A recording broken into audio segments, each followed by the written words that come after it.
Heading to the shops isn't a worry now for Joan Lansbury.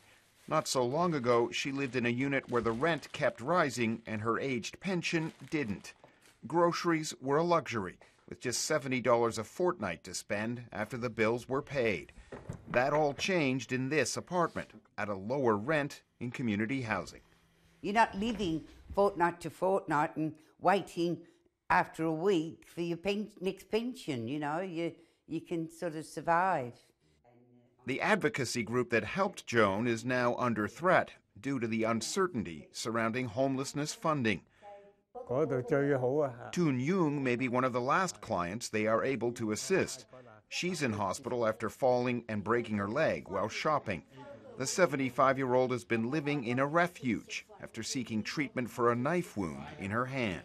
I have been suffering from family violence with my daughter, she says.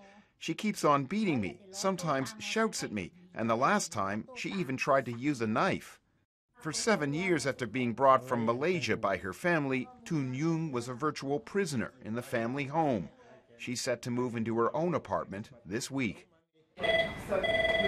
Homeless for the Aged Action Group is like others in the sector, waiting for direction from Canberra on homelessness funding. The current agreement with the states expires at the end of June. Last year, Victoria stepped in temporarily when Commonwealth money dried up. No one's sure what will happen this year. Some staff have already left. The office is bracing for a shutdown. At the moment, we're about 2 weeks away from saying to people, we can no longer help you, we don't know where you're going to have to go. And that's going to be extremely difficult for us to do.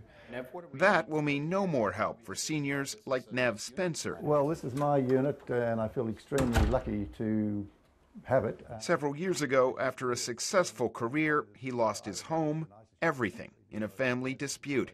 He never expected to need help finding a place to live. Was this experience an eye-opener for you?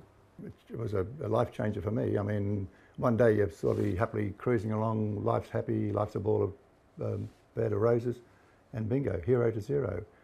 His experience, he says, proves anyone can become homeless. And without government funding, he wonders where will people like him go for help. Norman Hermant, ABC News.